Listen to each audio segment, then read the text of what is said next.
নমস্কার বন্ধুরা, কাবাব বানাবো ভাবলাম, শিখ নেই ঘরেতে, কড়াইতেই বানিয়ে নিলাম। তার জন্য আমি প্রায় 500 গ্রাম বোনলেস চিকেন নিয়েছি। চিকেনগুলো আমি ছোটো ছোটো করে টুকরো করে নিয়েছি, ভালো করে ধুয়ে নিয়েছি। এবার অর্ধেক লেবু নিয়েছি, পাতিলেবু। পেতলেবুর রসটা আমি পুরোটাই নিয়ে নিচ্ছি। এর মধ্যে 1 চামচ কাঁচা লঙ্কা বাটা, 2 চামচ আদা রসুন বাটা আর পরিমাণ মতো নুন দিয়ে আমি এটাকে ভালো করে ম্যারিনেট করে নেব। ভালো করে মেখে নিতে হবে। এটা ভালো করে মেখে নিয়ে প্রায় আধ ঘন্টার জন্য চাপা দিয়ে রাখতে হবে।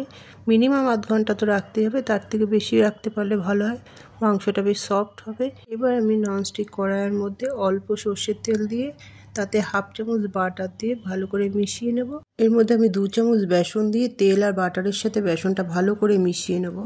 বেসনটা মেশানোর সময় আমি গ্যাসের ফ্লেমটা বন্ধ করে দেবো, নাহলে বেসনটা পুড়ে যাবে। এইভাবে আমি বেসনটা নাড়াতে থাকবো। এইভাবেই বেসনটা নাড়াতে থাকতে হবে। নাড়াতে নাড়াতে একটা বেসনের সুন্দর কালার এসে যাবে। গ্যাসের ফ্লেমটা কিন্তু অফ করাই থাকবে। দেখুন একটা সুন্দর কালার চলে এসেছে। এবার আমি এটাকে রেখে দেবো সাইডে। এবার একটা বাটির মধ্যে আমি অল্প সর্ষের তেল নেব আর 1 চামচ কাশ্মীরি লঙ্কা নেবো। কাশ্মীরি লঙ্কার যদি একটা সুন্দর কালার আনতে চান তো তেলের সাথে মিশিয়ে নিলে একটা সুন্দর কালার আসবে। দেখুন কালারটা কত সুন্দর হয়ে যাচ্ছে। আমি যদি চিকেনের মধ্যে দিতাম এত সুন্দর কালার আসতো না, তেলের মধ্যে দিয়েছিল একটা সুন্দর কালার আসতো। এতে আমি ম্যারিনেট করা চিকেনগুলো সব দিয়ে দেবো। দেখুন চিকেনগুলো সব দিয়ে দিচ্ছি এর মধ্যে।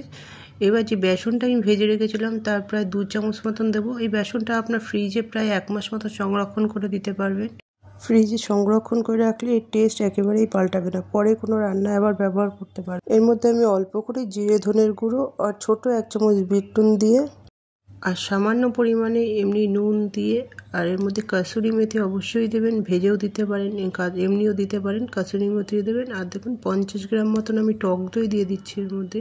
এই সব কিছু দিয়ে চিকেনটাকে ভালো করে এবার মেখে নেবো।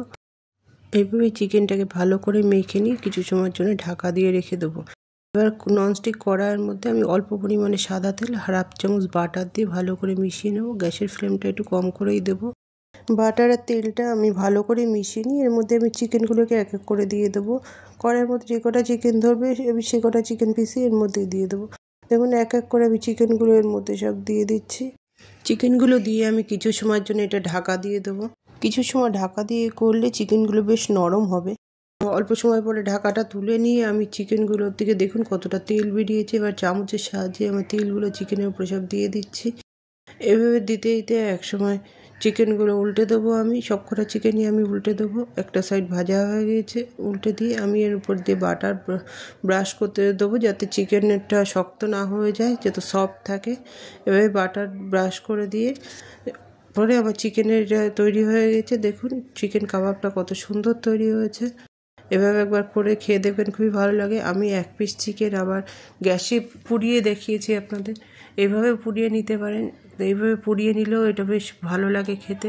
বেশ কালারটাও পাল্টে যায়, দেখুন পোড়া পোড়া একটা ভাব চলে আসে। এটাও বেশ খেতে ভালো লাগবে। তো এভাবেও করে খেতে পারেন, আবার কড়াইতে যেভাবে করে দেখালাম সেভাবেও করে খেতে পারেন। দেখুন কত সুন্দর কালার এসেছে। ধনেপাতার চাটনি, পেঁয়াজ কুচি, পাতি লেবু আর একটা লঙ্কা দিয়ে পরিবেশন করে দেখুন না, হোলির সন্ধ্যেটা একদম পুরো জমে যাবে। তো এভাবে একবার বানিয়ে খেয়ে দেখবেন, সত্যিই খুব অসাধারণ খেতে হয়। আমি নিজে টেস্ট করে দেখেছি। আজকের মতন এখানেই রাখছি বন্ধুরা, দেখা হবে পরের কোনো নতুন ভিডিওতে।